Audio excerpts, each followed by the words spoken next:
Você já se perguntou o que é realmente verdade sobre os samurais e o que é apenas uma criação da cultura popular? Por séculos, essas figuras imponentes de armadura e espada têm sido celebradas em filmes, livros e lendas. A imagem do samurai como um guerreiro imbatível e fiel até a morte tem sido projetada de forma tão poderosa que muitos acreditam que todos os aspectos dessa visão idealizada são verdades absolutas. Mas o que de fato sabemos sobre essa classe guerreira? Os samurais eram membros da classe militar do Japão feudal, responsáveis por proteger e servir aos senhores feudais, conhecidos como daimyos. Eles não eram apenas guerreiros, mas também administradores, políticos e, em muitos casos, filósofos que seguiam um código de honra rigoroso chamado Bushido. Durante séculos, essa classe guerreira desempenhou um papel fundamental na formação da história do Japão desde o período Heian, de 794 a 1185, até o fim do shogunato Tokugawa no século XIX. No entanto, ao longo do tempo, a história dos samurais foi envolta em mitos e estereótipos. Será que os samurais realmente lutavam até a morte em todas as batalhas? Será que eles seguiam o código de honra Bushido de forma inflexível? E quanto à imagem do samurai perfeito, empunhando uma katana e disposto a cometer seppuku a qualquer momento? Será que essa é uma representação fiel da realidade ou uma distorção da cultura popular? Nesse vídeo, vamos falar sobre os maiores mitos sobre os samurais japoneses e revelar o que realmente aconteceu nas sombras dessa fascinante classe de guerreiros. Porém, não antes de você já deixar o seu like e conferir a sua inscrição nesse canal que tá só começando e precisa muito da sua ajuda para continuar crescendo e dessa forma você também não perder os próximos capítulos da nossa história. Primeiro mito: os samurais sempre lutavam com katanas. Quando se fala em samurais, a primeira imagem que surge na mente da maioria das pessoas é a de um guerreiro empunhando uma katana reluzente. Essa espada de lâmina curva tornou-se um dos ícones mais reconhecidos da cultura japonesa, frequentemente associada à habilidade e disciplina dos samurais. No entanto, a crença de que essa era a única ou a principal arma utilizada por eles está longe de ser verdade. Durante grande parte da história militar do Japão feudal, os samurais utilizavam uma ampla variedade de armas, adaptando-se às necessidades dos campos de batalha. Estudos históricos, como os de Carl Friday, no livro Samurai: Warfare in the State in Early Medieval Japan, olha só, publicado no ano de 2004, indicam que no período Heian, entre 794 e 1185, e no período Kamamura, de 1185 a 1333, quando os samurais emergiram como uma casta guerreira influente, a principal arma utilizada por eles era o arco longo, conhecido como Yumi. Treinados desde a infância na arte do Kyudo, os samurais eram exímios arqueiros e frequentemente combatiam a cavalo, disparando flechas de longa distância antes de qualquer combate corpo a corpo. Outro equívoco comum é acreditar que a katana era usada indiscriminadamente em todas as batalhas. Segundo Stephen Turnbull, em Samurai: The World of the Warrior, publicado em 2003, até o século XV, a principal arma branca dos samurais era a tachi, uma espada semelhante a uma katana, mas com uma curvatura mais acentuada e voltada para o combate a cavalo. Com o tempo, a katana tornou-se mais popular, especialmente durante o período Edo, quando os combates entre exércitos diminuíram e os confrontos individuais se tornaram mais frequentes. Além das espadas, armas de haste como a naginata e a yari desempenharam um papel fundamental nas estratégias de combate. A naginata, uma lâmina curva montada em um longo cabo, era particularmente útil contra cavaleiros e oferecia grande alcance. Já a yari, uma lança reta, tornou-se uma das armas mais eficientes nos exércitos samurais, especialmente durante o período Sengoku, de 1467 a 1615, quando a guerra entre clãs era constante. De acordo com Turnbull, em Samurai: Warfare de 1996, grandes generais como Oda Nobunaga empregavam formações de lanceiros para conter cargas de cavalaria e manter a ordem em seus exércitos. A introdução das armas de fogo no século XVI, trazidas pelos portugueses, revolucionou ainda mais o armamento dos samurais. O arcabuz, uma arma de pólvora, tornou-se um instrumento decisivo em batalhas como a de Nagashino, em 1575, onde Nobunaga usou fileiras de atiradores para devastar as forças de Takeda Katsuyori. Conforme relatado por Marius B. Jensen em The Making of Modern Japan, publicado no ano 2000, essa estratégia mudou a forma como as guerras eram travadas no Japão. Mesmo diante dessas mudanças tecnológicas, muitos samurais mantinham a katana como um símbolo de sua posição e status, embora o seu uso prático no campo de batalha tenha diminuído. Então, embora a katana tenha adquirido uma aura quase mística ao longo dos séculos, a realidade histórica mostra que os samurais não dependiam exclusivamente dela. Eram guerreiros versáteis treinados em diversas armas e táticas que se adaptavam às mudanças nas estratégias militares e na tecnologia da guerra. No fim, o mito da katana como a arma absoluta dos samurais nasceu muito mais da cultura popular e da romantização do passado do que dos fatos históricos. Segundo, os samurais lutavam até a morte em todas as batalhas. A ideia de que os samurais lutavam até a morte em todas as batalhas é uma imagem bastante difundida no imaginário popular. Esse conceito está frequentemente associado ao código de conduta Bushido, que valoriza princípios como lealdade, honra e coragem. No entanto, a realidade histórica revela que muitas vezes a sobrevivência e a estratégia eram bem mais importantes do que a ideia de morrer em combate. Durante o período Sengoku, entre 1467 e 1615, caracterizado por constantes conflitos entre clãs rivais, os samurais se destacavam pela sua abordagem pragmática. Ao contrário do que se imagina, a retirada do campo de batalha ou a rendição em determinadas situações não eram vistas como desonras absolutas. Pesquisas históricas, como as de Thomas Conlan em State of War: The Violent Order of 14th Century Japan, publicado em 2003, indicam que muitos samurais eram orientados a preservar as suas vidas para continuar lutando por seus senhores em batalhas futuras.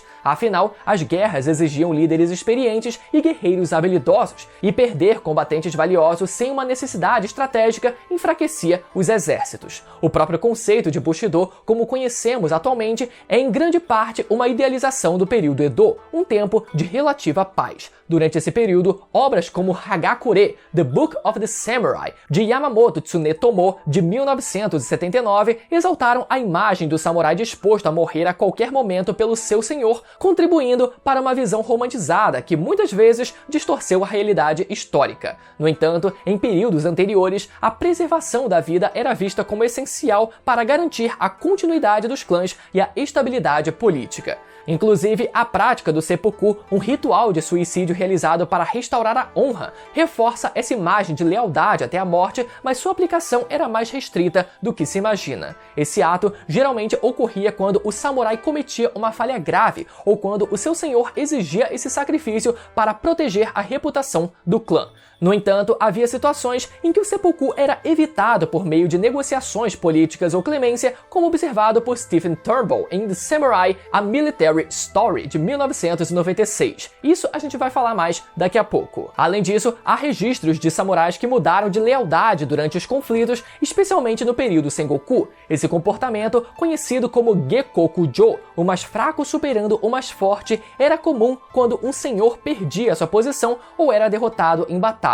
Nesses casos, os guerreiros juravam lealdade a um novo senhor em troca de segurança e estabilidade, como discutido por Mary Elizabeth Berry em The Culture of Civil War in Kyoto, de 1997. Então, esse pragmatismo desmistifica a ideia de que todos os samurais estavam sempre dispostos a morrer sem hesitação. Dessa forma, embora o Bushido tenha exaltado valores como lealdade e coragem, as decisões dos samurais eram frequentemente guiadas pela sobrevivência e pelos interesses de seus clãs. Longe de uma devoção cega à morte, esses guerreiros também eram estrategistas que entendiam a importância de viver para lutar um outro dia. Terceiro mito: os samurais cometiam seppuku sempre que eram derrotados. Quantas vezes já ouvimos que para um samurai a derrota era sinônimo de morte e que o seppuku era uma prática recorrente entre eles? Essa visão de que os samurais se entregavam ao ritual do suicídio sempre que eram derrotados está profundamente enraizada no imaginário coletivo, mas a realidade é bem diferente do mito. O seppuku, de fato, era um ato simbólico ligado à honra, mas sua aplicação não era tão rotineira quanto a gente pensa. A prática do seppuku, ou harakiri, tornou-se um dos maiores símbolos de lealdade e honra durante o período feudal japonês.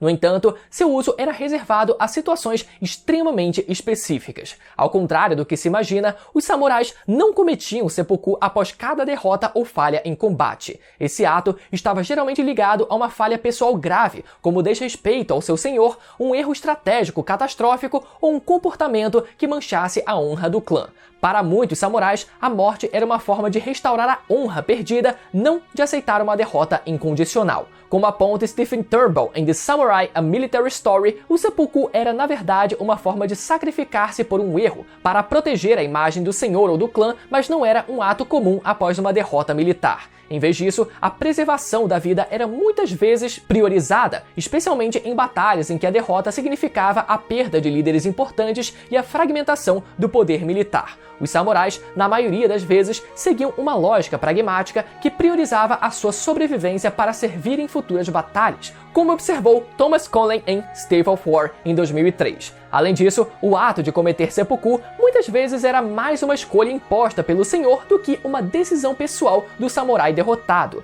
nos casos em que o samurai não cumpria com as expectativas do seu senhor ou quando a sua falha comprometeria o prestígio do clã, o suicídio ritualizado se tornava uma forma de restabelecer o equilíbrio e garantir que sua desonra não se espalhasse. No entanto, em muitas situações, o seppuku era evitado através de negociações ou da clemência dos senhores, como discutido por Marius B. Jansen em The Making of Modern Japan. A verdade é que por mais que o seppuku esteja associado à derrota, a prática era, na maior parte das vezes, um ato ritualizado, reservado para momentos de grandes crises ou falha. A maioria dos samurais, em vez de buscar a morte, preferia viver para lutar outro dia com a esperança de restaurar a sua honra em futuras batalhas. Por fim, embora o seppuku tenha sido uma prática importante na cultura samurai, é importante entender que ele não era uma resposta automática à derrota. Muitos samurais viveram e morreram sem recorrer a esse ato, demonstrando que para eles a honra não era sinônimo de morte, mas sim de ação e de decisões estratégicas que visavam a preservação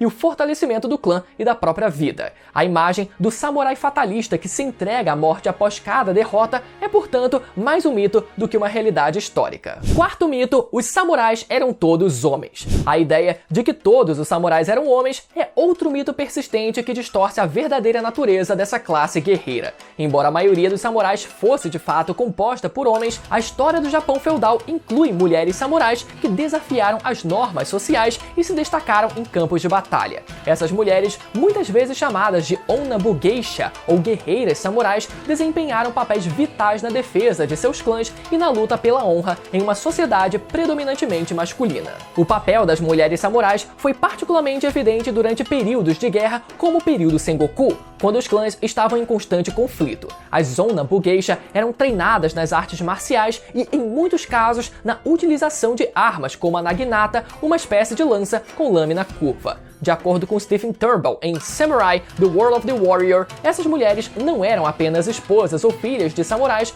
mas também combatentes formidáveis que lutavam ao lado dos homens para proteger os seus lares e suas famílias. Muitas dessas guerreiras eram chamadas para agir em situações de defesa quando seus maridos estavam ausentes ou faleciam em batalha. Um dos exemplos mais conhecidos de uma Onnabu Geisha é Tomoe Gozen, uma mulher guerreira que se destacou durante as guerras Genpai entre 1180 e 1185, um conflito fundamental na história japonesa. Tomoe Gozen, conhecida por sua habilidade com arco e espada, comandou tropas e lutou lado ao lado de seu marido Minamoto Yoshinaka durante a Batalha de Awazu, onde se notabilizou pela sua bravura. Sua história foi narrada por cronistas e foi idealizada em várias lendas ao longo dos séculos. De acordo com a pesquisa de John W. Hall, em The Japanese Warrior, de 1991, Tomoe Gozen tornou-se uma figura lendária, representando a força e a coragem das mulheres samurais, desafiando as expectativas da sociedade feudal. No entanto, o papel das mulheres samurais não se limitava à luta no campo de batalha. Elas também desempenhavam um papel significativo na administração dos domínios familiares. Muitas vezes, quando os maridos estavam ausentes devido a guerras ou outras responsabilidades, as mulheres eram responsáveis pela gestão das propriedades e pela defesa dos castelos. A escritora e historiadora japonesa Fumiko Koyama, em seu trabalho sobre a vida das mulheres samurais, explica que, durante o período Edo, as mulheres da classe samurai ainda eram educadas nas artes marciais, pois a necessidade de proteção das propriedades e da honra familiar era um valor fundamental para os samurais. Embora o papel das mulheres tenha se tornado mais restrito com a estabilidade política do período Edo, essas figuras ainda eram parte integrante da sociedade samurai. samurai. Porém, mesmo com a presença e importância das mulheres dentro da classe samurai, as narrativas históricas tradicionais tendem a minimizar ou otimizar os seus feitos. As fontes históricas frequentemente focavam nos homens, principalmente nos guerreiros que se destacavam nas batalhas, e isso ajudou a criar um mito de que os samurais eram todos homens. No entanto, as evidências históricas e as pesquisas contemporâneas têm ajudado a restaurar a visibilidade das mulheres samurais, destacando a sua coragem e habilidade em tempos de guerra. Assim, embora a maior parte dos samurais fosse de fato composta por homens, as mulheres também desempenharam um papel importante e, em alguns casos, heróico, desafiando as normas da sociedade feudal japonesa. O mito de que os samurais eram exclusivamente homens não leva em consideração a complexidade e a diversidade da classe samurai, que de fato incluía mulheres guerreiras que se destacaram na história do Japão. Depois, inclusive, eu pretendo fazer um vídeo só focado nesse tema. Quinto mito: os samurais foram extintos no século XIX. A ideia de que os samurais foram extintos no século XIX após a restauração Meiji é uma crença amplamente difundida. No entanto, a realidade não é tão simples quanto uma simples extinção dessa classe guerreira. Os samurais, como uma casta social dominante, certamente passaram por uma transformação profunda, mas essa mudança não significou a sua completa extinção. A história dos samurais no século XIX é marcada por uma adaptação, uma resistência e uma evolução para novos papéis na sociedade japonesa. Durante a restauração Meiji em 1868, o Japão passou por uma série de reformas drásticas que visavam modernizar o país e afastar-se de práticas feudais, o que incluía a desmobilização das forças samurais. O governo Meiji aboliu o sistema feudal, estabeleceu um exército regular e cortou as fontes de renda que sustentavam a classe samurai, como a posse de terras e a prática de cobrar impostos de camponeses. Nesse novo cenário, a classe samurai perdeu o seu status exclusivo e passou a ser forçada a se reinventar. Como apontado por Marius B. Jensen em The Making of Modern Japan, muitos samurais se viram obrigados a adaptar as suas habilidades militares para os novos tempos, aceitando empregos no governo ou em empresas privadas, ou ainda se dedicando ao comércio. Aqueles que não conseguiam se adaptar se viam marginalizados, mas ainda assim o espírito do samurai não desapareceu completamente. Muitos continuaram a viver em diversas funções, em especial como oficiais militares ou líderes locais, embora o seu papel tradicional de guerreiros tenha se dissipado. Já o evento que realmente simboliza o fim da era samurai foi a Guerra Sino-Japonesa, de 1894 a 1895, onde os ex-samurais serviram nas novas forças armadas do Japão, mas não como os guerreiros de antes. Em vez de lutar com espadas, eles estavam agora equipados com rifles e outros armamentos modernos. Já a batalha final entre os samurais e a modernidade, no entanto, pode ser vista na Revolta dos Samurais, conhecida como a Rebelião Satsuma, em 1877. Durante esse levante, o líder samurai Saigo Takamori liderou uma revolta contra o governo Meiji, defendendo a preservação dos valores tradicionais do Bushido. Embora tenha sido derrotado, essa revolta marcou o último esforço significativo para manter os samurais como uma classe militar dominante, como relatado por Stephen Turnbull em Samurai: The World of the Warrior. No entanto, o desaparecimento dos samurais como uma classe social não significou que a cultura samurai tivesse desaparecido. Muitos dos valores que os samurais defendiam, como a lealdade, a honra e o dever, continuaram a influenciar a sociedade japonesa por meio da cultura popular e das tradições. O próprio código Bushido, longe de ser extinto, foi preservado de forma idealizada, principalmente no período Meiji e nas décadas seguintes, como uma parte importante da identidade nacional japonesa.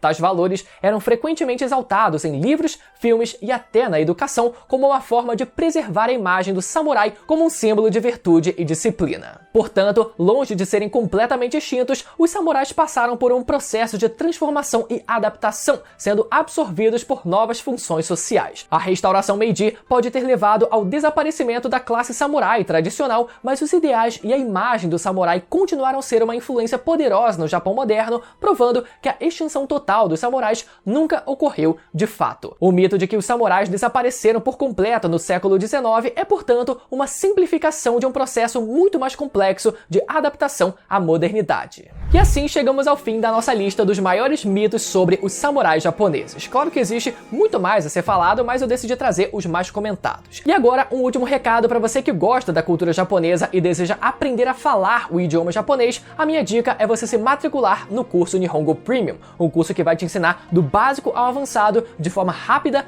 prática e divertida. Então, você que nunca estudou nada da língua, você que até já tentou estudar por um tempão pelos métodos tradicionais e acabou parando no meio do caminho, você que acha impossível aprender o idioma por achar muito difícil, ou até para quem já tentou estudar sozinho pela internet, esse curso é para você que sempre sonhou em aprender a falar japonês. Além de te ensinar todos os fundamentos da língua, como partícula, verbo, kanji e a gramática como um todo, o mais legal desse curso é que você também vai aprender com material nativo referente à cultura pop japonesa. Animes, mangás, tokusatsu, tudo que a gente mais gosta. E dessa forma, se um dia você quiser viajar para o Japão, seja a passeio ou ter mais oportunidades de trabalho, a gente sabe que o nosso Brasil está cada vez mais complicado, você vai ter uma base sólida com esse curso. Então, aqui embaixo, na descrição e no comentário fixado, eu vou deixar um link para você conhecer mais sobre o curso, entender melhor a metodologia e tirar qualquer dúvida que você possa ter em relação a preço, forma de pagamento, garantia e etc. Não deixa essa oportunidade de aprender japonês rápido, na prática e sem desanimar ainda esse ano, que ela pode acabar a qualquer momento.